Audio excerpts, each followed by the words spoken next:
Bienvenue, chers amis, dans votre émission Autrement dit. C'est avec un très grand plaisir que je vous retrouve avec Marvin et Eddie Michel. J'en profite puisque c'est la première fois qu'on se retrouve depuis le début de l'année pour vous souhaiter mes meilleurs vœux à vous, fidèles de notre émission. Alors, afin de commencer notre étude de cette semaine, je voudrais vous poser une question à tous les deux. Estimez-vous que nous avons de la valeur? Si je regarde mon compte en banque, je n'ai peut-être pas pour certains autant de valeur que d'autres. Si je regarde mon cercle relationnel, mon cercle d'influence, je n'ai peut-être pas autant de valeur. Parce que malheureusement, bien souvent, la valeur des uns et des autres, et la mienne, se traduit par ce qu'on va posséder, ce que je possède. Mais en tout cas, gloire soit rendue à Dieu, que ma valeur ne dépende pas de ça, et que quelle que soit ma situation, il me présente comme un être de valeur. Et ça, je leur remercie et je leur rends gloire parce que finalement, dans tout instant de ma vie, quelle que soit ma situation, je reste un être de valeur. Il a été prêt à donner son fils pour me sauver. Eddie Michel, qu'est-ce que tu en dis? Alors je dirais effectivement comme Marvin, c'est le texte biblique qui m'a permis de comprendre que je n'étais pas le fruit du hasard, que je n'étais pas le fruit d'une longue évolution et vraiment quelqu'un qui serait venu comme ça à l'existence. Mais la Bible me permet de comprendre que je suis le résultat de la réflexion, de la volonté et de l'amour de Dieu. Donc, est-ce que j'ai de la valeur? Intrinsèquement, oui, j'ai de la valeur en Dieu, oui. Merci messieurs pour ces propos introductifs et nous irons maintenant au cœur du texte par rapport au thème d'étude de cette semaine, agréable à Dieu.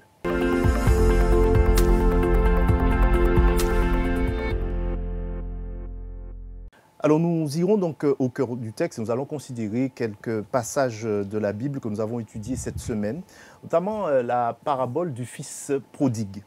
Alors comment cette parabole nous révèle-t-elle la profondeur de l'amour et de la compassion de Dieu? Alors cette parabole, elle est particulièrement forte. Chaque fois que j'ai l'occasion de la lire, je me questionne sur l'attitude du Père. Jusqu'à quel point le Père du Fils. C'est vrai Jésus répond finalement à un comportement de ceux qui lui reprochent de pouvoir manger, de pouvoir fonctionner et être avec les gens de mauvaise vie. Et Jésus va leur sortir 3 paraboles, dont celle-là, pour leur montrer que l'amour que Dieu a pour l'humanité et ses enfants dépasse l'entendement. Parce qu'il faut vraiment avoir un amour divin pour aller agir comme le Père a agi, qui accepte, qui répond à la demande qui est illégitime, parce que le Fils demande. Du Fils? Ouais, du Fils. Le Fils demande sa part de la fortune. C'est illégitime. Pourquoi c'est illégitime? Parce qu'on ne donne pas l'héritage quand on a envie. Ah d'accord. Mais le Père accepte. Le Père lui permet d'aller vivre son expérience, mais le Père reste attentif à son retour. Et lorsqu'il revient, le Père d'ailleurs, si on peut aller dans le texte, verset 20 du chapitre 15 de Luc, justement où cette parabole nous est rapportée, et il nous a dit, il se leva et alla vers le Père. Là, on est sur l'attitude du Fils. Par contre, il a dit, comme il était en colère, son Père le vit et fut ému de compassion, se jeta à son cou et le baisa. Voilà un exemple d'amour pour son Fils qui nous présente ce qu'est l'amour de Dieu pour nous. Un amour qui va au-delà de ce que nous aurions fait. Et un amour qui nous accueille. Parce que le Père a été très accueillant. Certainement, parmi nous, beaucoup n'auraient pas agi ainsi avec un fils revenant. Un renégat. Alors justement, quand tu dis beaucoup n'auraient pas agi comme cela, mais dans cette parabole, il y a quelqu'un qui agit comme ça. Et pourquoi? Est-ce que ce n'est pas normal qu'il y ait ce type de réaction? Alors, effectivement, il y a dans cette parabole les deux fils. Alors, il y a un, effectivement, qui, comme Marvin l'a dit, récupère sa part d'héritage. Alors, c'est vrai que l'attitude du père est vraiment intrigante parce que, à la demande du fils, eh bien, il accède à cette demande. Il lui donne sa part de bien. Ça veut, en psychologie, en tous les cas, ça veut dire beaucoup parce que, en fait, il est en train de dire à son père qu'il coupe tous les ponts avec lui, il le considère comme mort, parce qu'en principe, l'héritage s'obtient au décès. D'accord? Et donc, c'est vraiment surprenant, il s'en va, il dilapide, et lorsqu'il revient, la parabole nous dit que le père est en train de l'attendre. Il court, comme un jeune, ça ne se faisait pas, d'accord? Il l'embrasse, il le serre dans ses bras, il lui revêt de vêtements propres, de l'anneau. Mais tout ça, c'est bien beau, c'est une belle histoire. On a l'impression que c'est les histoires qu'on voit dans les dessins animés, etc. Mais il y a quand même l'attitude du Non, mais frère. justement, j'y arrive. Parce que c'est un contraste entre l'attitude du père qui accueille, parce qu'effectivement, l'accent dans le texte est mis sur l'accueil, un accueil, je dirais, radical. Et pour bien comprendre cette histoire, j'inviterai effectivement nos amis auditeurs à se mettre à la place du père. Imaginons notre enfant qui vient nous demander, nous faire une telle demande. Il part, il dilapide. Nous, on l'attend, on l'accueille, on fait la fête, en fait, pour lui. Et de l'autre côté, il y a aussi les autres enfants qui sont à la maison et qui, eux, justement, sont dans l'analyse et ils ne comprennent pas ce qui se passe. Donc oui, le fils se pose des questions. Il arrive, il travaille durement avec son père, et il entend des bruits de fête. Alors, il pose des questions, et on lui dit, oui, mais ton frère est revenu, et donc ton papa a fait la fête, ton papa a tué le veau gras. Alors, je pense que ça sonne aussi dans ses oreilles, hein. Oh là, le fête, veau gras, ça veut dire que c'est l'animal qu'on mettait là, on soignait là pour la fête. Et puis, le frère se dit, ben, il y a un problème dans cette histoire-là. Moi, je suis là avec le père tout le temps. On ne fait pas la fête avec moi. Et pour cette personne qui a tout dilapidé, cette personne qui nous a laissé tout en plan, on fait la fête. On ne comprend pas. Alors, maintenant, on revient sur la question de l'amour de Dieu et de la valeur que nous avons à ses yeux. J'avoue personnellement que c'est une parabole, en tant que père, qui n'est pas évidente mais qu'est-ce que ça traduit, à comprendre. Qu'est-ce que ça traduit, cette attitude du fils aîné? Est-ce que ça ne nous ressemble pas un peu? Ça ne pourrait pas nous ressembler? Je pense que ça pourrait nous ressembler parce qu'il y a de l'incompréhension. Et c'est ce que tu disais, Eddie Michel, de l'incompréhension dans l'attitude du père. Le fils n'arrive pas à saisir pourquoi le père peut être en capacité de déployer autant d'affection. Pour quelqu'un qui l'a rejeté. Qui l'a rejeté. Et c'est vrai que ça pourrait nous arriver d'avoir une personne qui finalement a choisi de couper les ponts et qu'elle revienne. Généralement, on va même peut-être lui fixer une période, comment on appelle ces périodes, une période de test, une période dans laquelle elle devra montrer réellement qu'elle a changé parce que finalement, on a été blessé. Et c'est ça, au-delà de la blessure reçue par le Père choisit d'aller au-delà. Et nous sommes véritablement dans l'attitude de Dieu. Le Fils n'est pas dans ce registre. Le Fils, lui, il ne voit simplement, et comme tu disais, il est parti, il a dilapidé, il revient, tu lui donnes... Tant pis pour lui. Tant pis pour lui. Il a ce qu'il a, il a cherché. Tu ne peux pas faire la fête avec lui, c'est pas possible. Et d'ailleurs, dans cette parabole, c'est bien l'attitude des scribes et des pharisiens qui s'interrogent. Pourquoi Jésus mange-t-il avec des gens de mauvaise vie? Donc oui, on comprend bien. Eux, ils sont dans la loi, ils étudient la loi, ils portent des offrandes, ils sont vraiment dans la religion. Et alors, ils ne saisissent pas pourquoi est-ce que Jésus s'intéresse à ces personnes. Pourquoi est-ce qu'il mange avec ces personnes? Ces personnes, en général, elles font...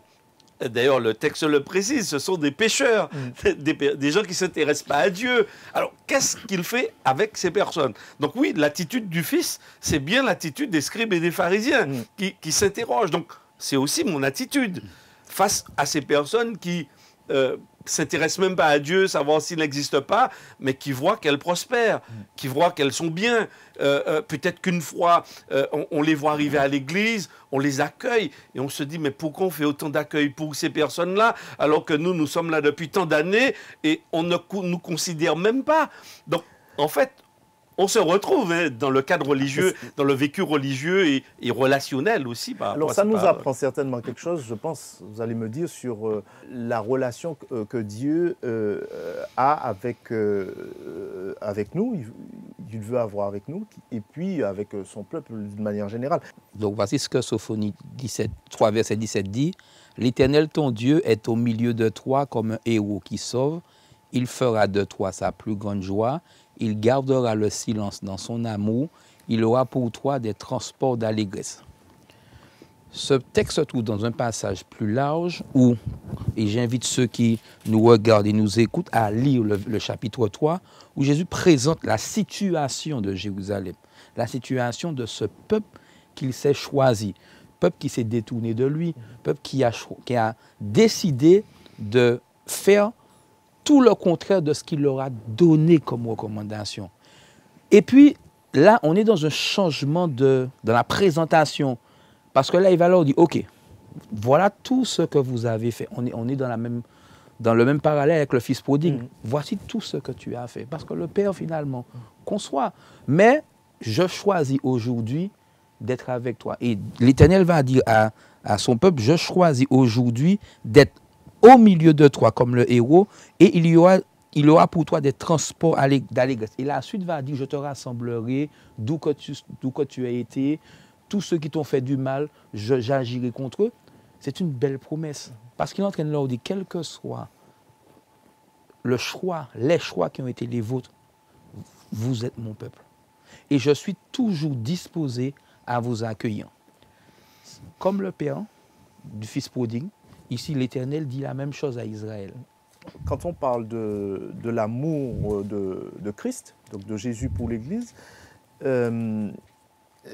comment ce texte-là nous éclaire sur l'amour de Dieu, quand on lit ce passage-là?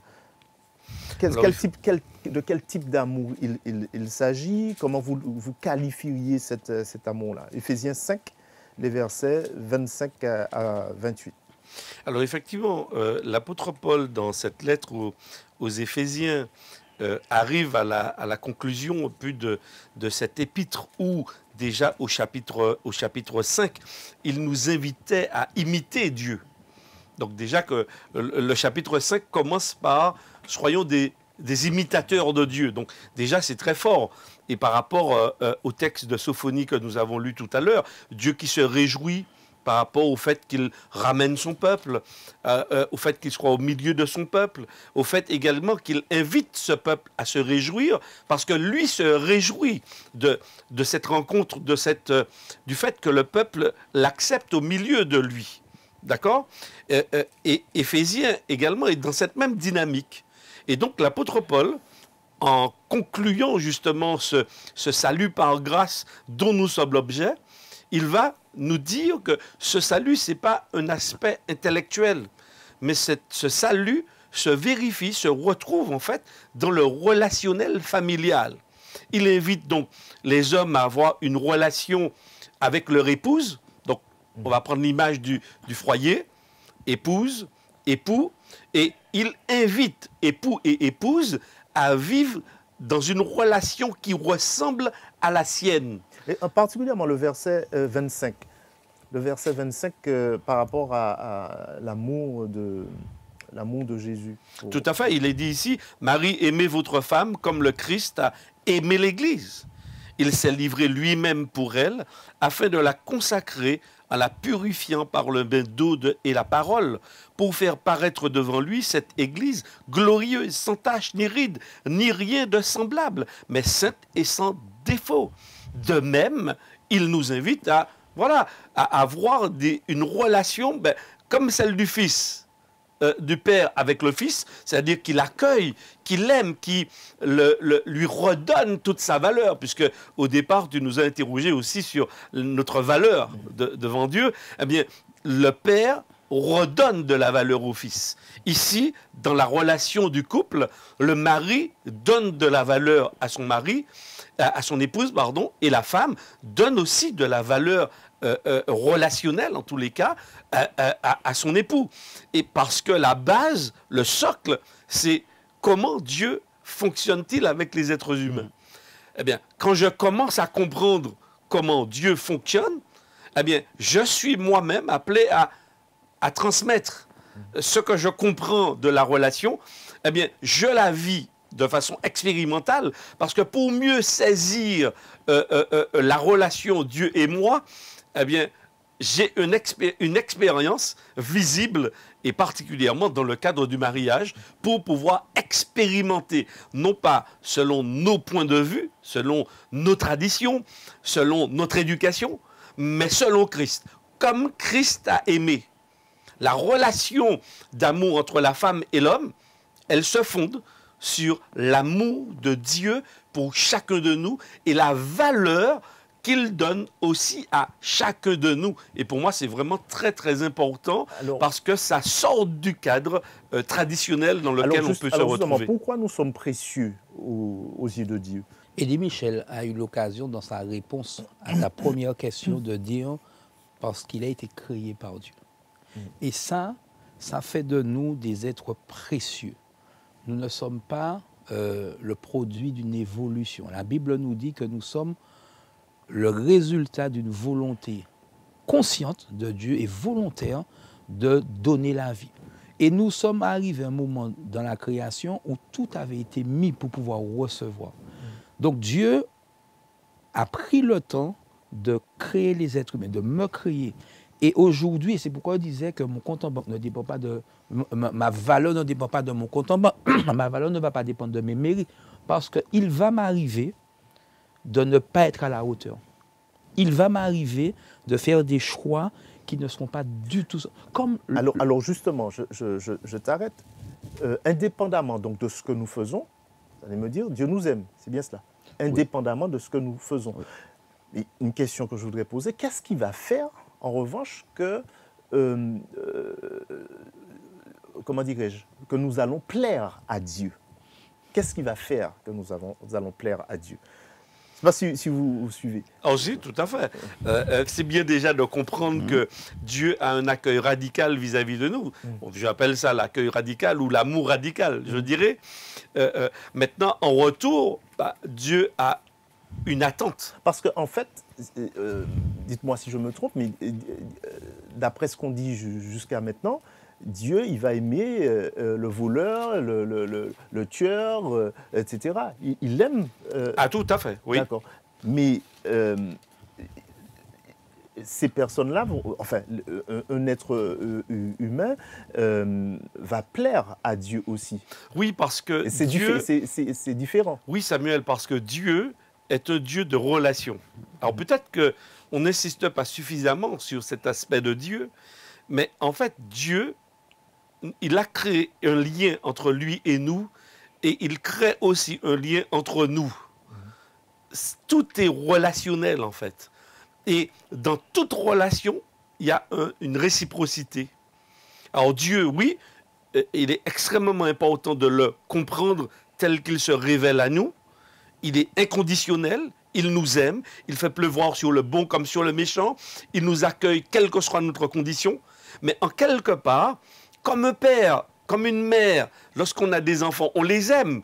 Mais lorsqu'on voit que cet enfant nous reconnaît, premièrement, comme étant notre père, comme étant le père, comme étant la mère, et donc je reviens à Dieu comme étant le créateur, notre créateur, déjà c'est le premier signe de reconnaissance de la part de Dieu. Et se dire, waouh, j'ai un enfant qui me reconnaît que, eh bien, dans toutes ces philosophies qui existent dans le monde, eh bien, il y a un qui me reconnaît. Déjà, ça fait plaisir à Dieu.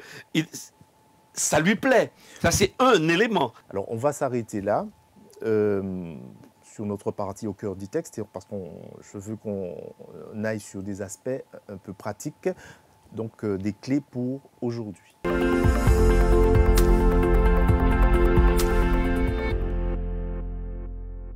Alors nous voici dans la partie très pratique de notre émission que vous aimez particulièrement. Je parle de cette partie pratique. Est-ce que cela t'est déjà arrivé d'accueillir quelqu'un qui est revenu vers toi après avoir commis une erreur? Est-ce que tu t'es senti à ce moment-là plus proche du Père ou du Fils de la parabole du Fils prodigue? Alors, j'aurais voulu dire que ça m'est déjà arrivé d'avoir effectivement à recevoir quelqu'un qui a fait une erreur, plusieurs personnes. J'aurais voulu dire que j'ai eu l'attitude du Père, mais non, mais je ne serai pas vrai. Parce que il m'est arrivé de faire des reproches, de rappeler, mais m'as-tu déjà dit où ça? Oui, m'as-tu déjà parlé bon? Je t'avais déjà dit ça. Oui, je t'avais déjà dit ça. C'est ça. Aujourd'hui, c'est bien, mais est-ce que tu as vraiment compris est-ce que tu reviens parce que tu as compris ou est-ce que tu reviens parce que tu es en bêtise? Et c'est vrai que ça a été la réaction parce que la relation fait que je me suis senti poussé à lui dire ça. Je t'avais déjà dit ça. Après, les situations dont je parle, c'est sûr que passer un temps, un délai, parce qu'il y a toujours aussi, cette petite voix, mais s'il recommence, s'il refait la même erreur, c'est cette voix qu'il a été question de faire taire. Avec l'aide de Dieu, Seigneur, aide-moi à accepter, aide-moi à lui faire confiance de nouveau, parce que c'est quand même une confiance brisée. Et c'est vrai qu'aujourd'hui, j'aspire à être ce père, avoir cette réaction du père aimant qui accueille et qui sans reproche. Mais c'est compliqué. Ça a été compliqué et je pense que ça le sera encore peut-être encore un temps, mais j'ai ce souhait d'avoir cette attitude. Comment pouvons-nous appliquer cette liberté-là que nous offre la grâce de Dieu dans notre vie? Comment? Alors, moi je dirais que premièrement, il faut que je puisse fréquenter Dieu le plus souvent possible. On le dit chez nous, hein, lorsqu'on fréquente quelqu'un, souvent on commence à lui ressembler, on commence à agir comme, on commence à produire des gestes qui ressemblent aussi à cette personne. Eh bien, je crois que pour moi, c'est vrai que nous parlons souvent des temps de méditation. Personnellement, je suis passé à une autre étape et j'essaie d'avoir tout au long de la journée des temps avec Dieu. Aussi souvent que je m'en souvienne, aussi longtemps, eh bien, je parle à Dieu et je prends l'habitude, en quelque part, eh bien, de me rappeler de ce que Dieu attend de moi dans le relationnel. Et c'est vrai que petit à petit, je vois le résultat de cette grâce. Donc oui, bénéficier de la grâce pour soi, c'est très bien, mais pouvoir vivre cette grâce avec les autres, c'est là où, Marvin, tu disais tout à l'heure, que parfois c'est un peu compliqué. Mais c'est là aussi où Dieu va nous permettre d'expérimenter sa grâce envers nous.